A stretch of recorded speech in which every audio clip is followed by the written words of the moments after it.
Počty studentů se specifickými potřebami na vysokých školách rok od roku stoupají. U nás bylo v roce 2010 registrovaných 32 studentů a v roce 2022 to již 179. Čím to je a s jakými handicapy se vlastně můžeme na vysoké škole setkat, vám představíme v sérii krátkých rozhovorů se studenty Ostravské univerzity a s odborníkem z Centra Pyramidy.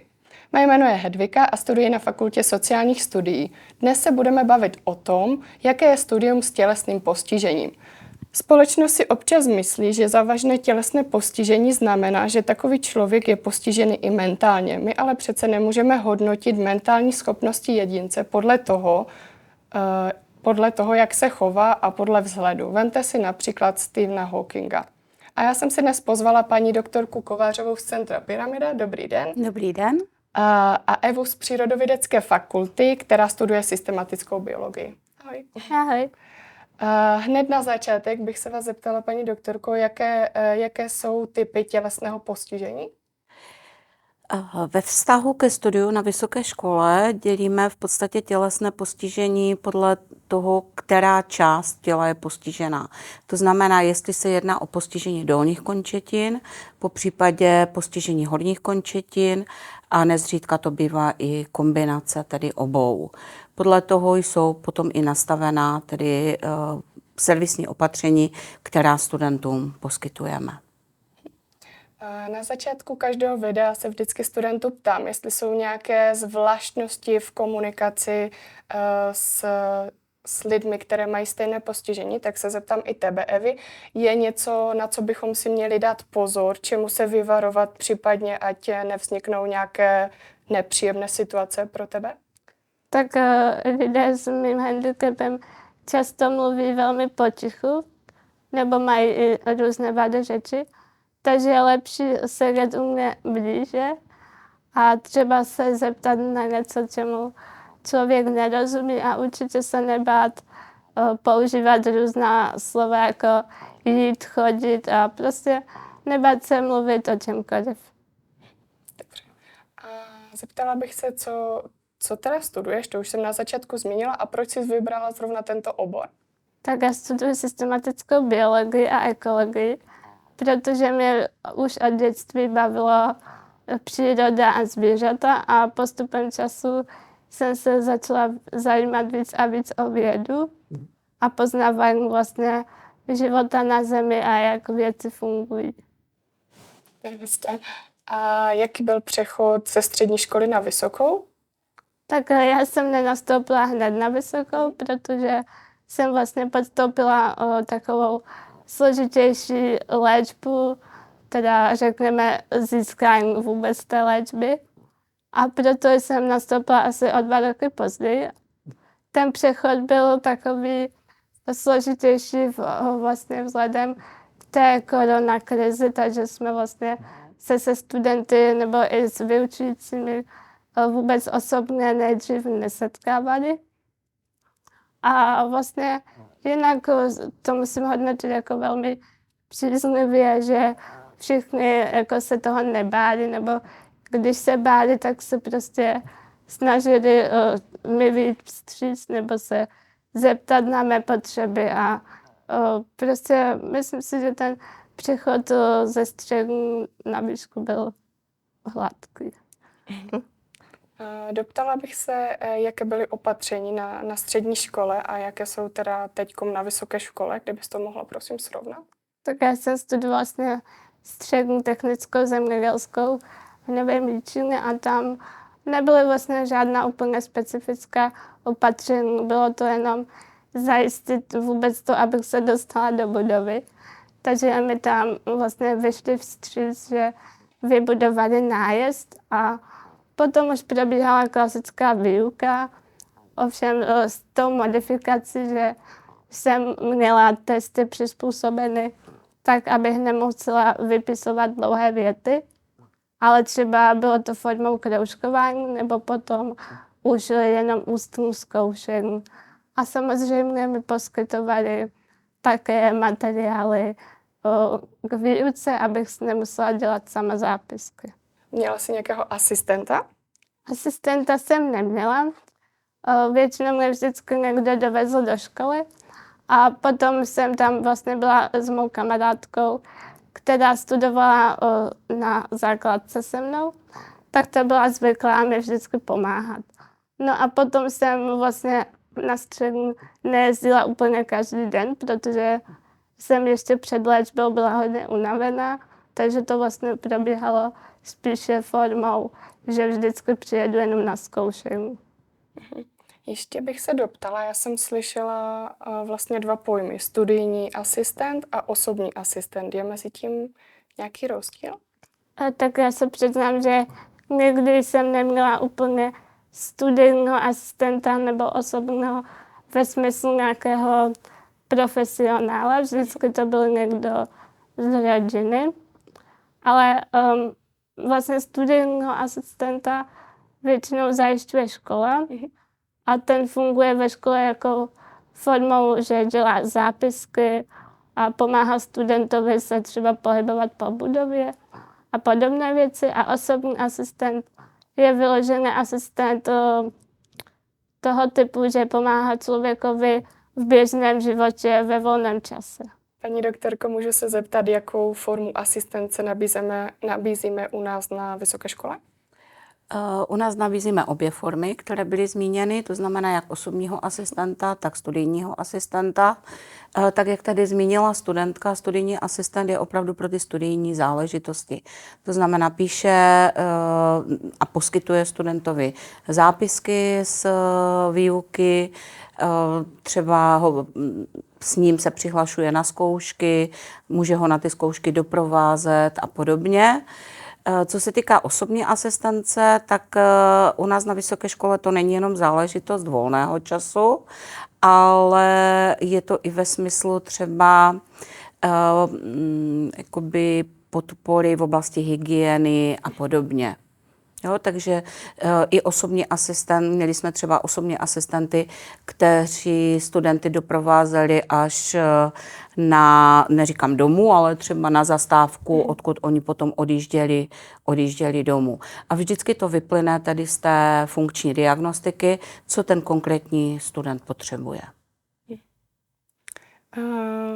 Zeptala bych se tě, Evi, jaké používáš pomůcky, ať už v běžném životě nebo ve škole. Všimla jsem si tedy vozíčku. A jaké jsou další pomůcky?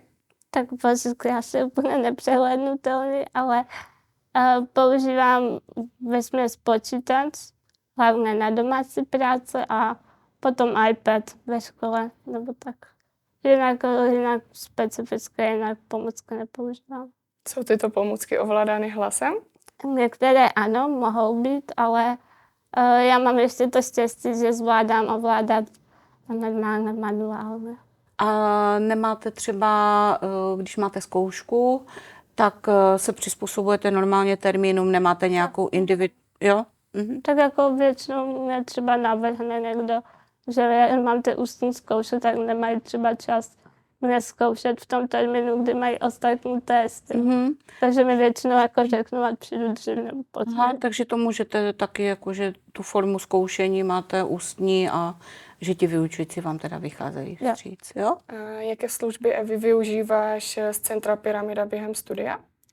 Využívám služby asistence, kterou mi zajišťuje moje máma, a z Centrum Pyramida mi zajišťuje navýšení času u testů, které ovšem provádím většinou ústní formou. Vyučující mi vychází v tomto směru velice vstříc a vždy se najde termín a čas, kdy můžu zkoušku vykonat v této formě. A když vlastně vykonávám zkoušku v písemné formě, tak je to většinou formou zaklikávacích testů, například přes Moodle. Vy jste teď říkala, které služby využíváte a mě tak napadá v rámci tady vašeho oboru, který studujete, určitě jsou nějaká laboratorní cvičení. Jak to probíhá tam? Tak v laboratorních cvičení většinou vyučující vymyslí nějakou práci pro mě přímo na míru, nebo vlastně se účastní laboratorních cvičení formou přihlížejícího, anebo pomáhám své skupině v nějakých teoretických částech. ale většinou mi vyučující zadá individuální práci. Takže vám vycházejí vstříc i tady v této činnosti. Paní doktorko, ještě bych se vás chtěla zeptat, jak je to s uchazeči? Můžou se přihlásit na jakýkoliv obor, nebo mají výběr nějak omezení, případně radíte jim? Znovu je třeba tedy upozornit na to, že uchazeči by měli kontaktovat Centrum Pyramida ještě předtím, než dají přihlášku na vysokou školu, abychom už mohli se třeba pobavit s garanty daného programu, jak jsou schopni ty své předměty potom modifikovat a jaké podmínky jsou schopni potenciálním studentům připravit. Jsou samozřejmě obory, kde je potřeba lékařské potvrzení, co jsou třeba zdravotnické obory. Tak mě napadá, že třeba zdravotnický záchranář, tam si nedovedu představit, že by byl člověk s nějakým závažnějším tělesným postižením. Takže samozřejmě, pokud je to kontraproduktivní vzhledem k tomu samotnému oboru, tak se to snažíme tomu uchazeči vysvětlit, ale oni to ve většině případů už s tím ani nepřicházejí. Troufám si říct, že ti uchazeči s tělesným postižením už tak mají jako představu o tom, co by chtěli dělat, a u nás je to jenom takovéto doladění s těmi garanty, jakým konkrétním způsobem by se potom to studium odvíjelo. No, já jsem se setkala s názorem, že studenti, kteří využívají služby Centra Pyramidy, takže mají jakési úlevy, že to mají jednodušší. A je to tak? Určitě ne. Všichni studenti mají stejné, nebo na všechny studenty jsou kladené stejné požadavky.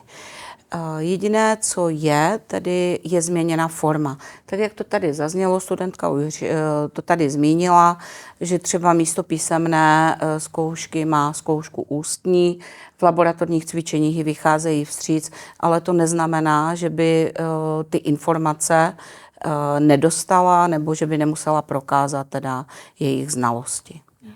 Evi, máš nějaké situace vtipné třeba se spolužáky nebo s vyučujícími, nebo napadá tě nějaká klidně i nepříjemná situace, která tě během studia potkala?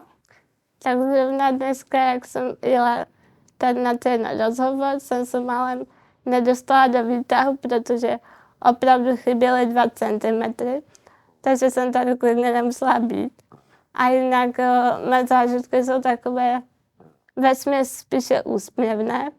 Například, co jsem se docela divila, že i na vysoké škole panuje takový mýtus, že prostě vyučující místo toho, aby mluvili přímo se mnou, mluví například s mým asistentem o věcech, které se týkají mě, i když ten asistent stojí přímo vedle mě.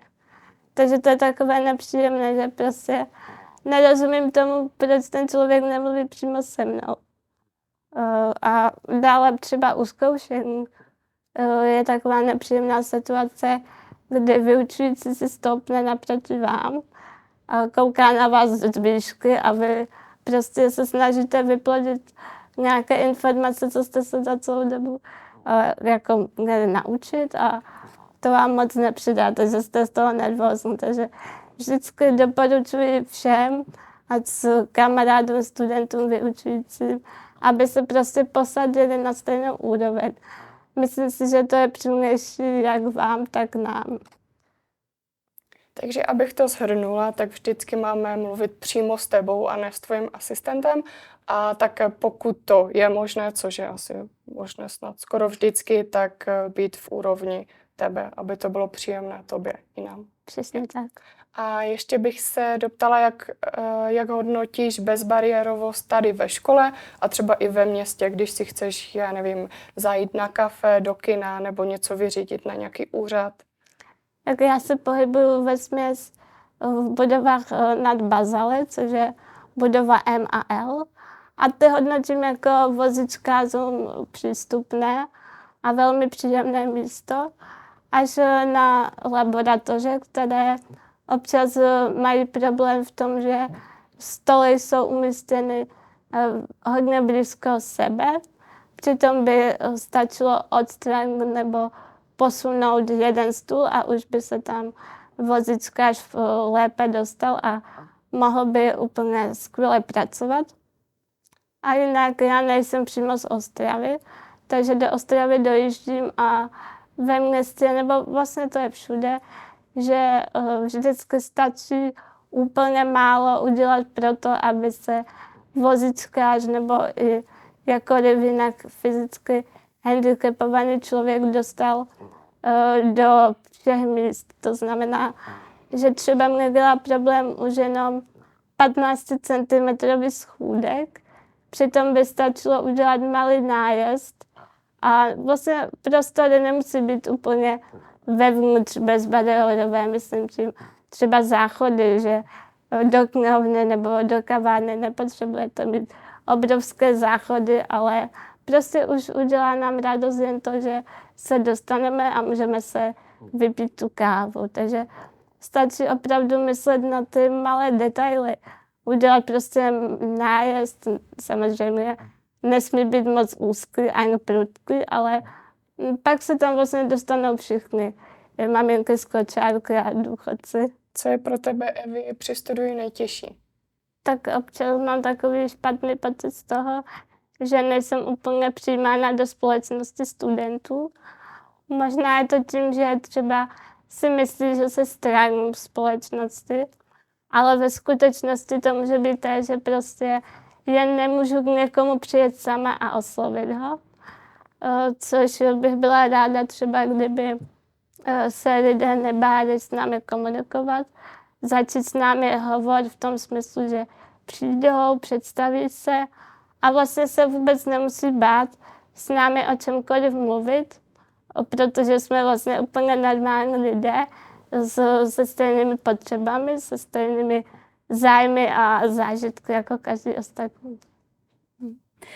Jestli se můžu zeptat, tady v té souvislosti mě napadá, nemyslíte si, že to může být třeba tím, že jste nastupovali právě v době covidové, kdy ta sociální interakce nebyla taková, jako se očekává, anebo máte stejnou zkušenost i třeba ze střední školy? Určitě ten covid k tomu přispěl nějakým způsobem, ale myslím si, že to tabu prostě panuje celosvětově, dá se říct, takže to není určitě jen tím covidem, ale je to zažité ve společnosti. Čímž mě napadá, že jsme schopni odstranit bariéry technické, ale ty bariéry, které jsou v nás, v lidech, ty se odstraňují mnohem hůře a samozřejmě to mnohem déle trvá, než k tomu dojde a snad jednou dojde. Myslím, že tohle bylo moc hezky řečeno a doufám, že teda tento rozhovor přispěje k tomu, aby se tyto bariéry odbourávaly. A na závěr bych chtěla připomenout, že Centrum Pyramida tady není jenom pro studenty se specifickými potřebami, ale je tady také pro vyučující a pro studenty, takže se neváhejte na Centrum Pyramida obrátit.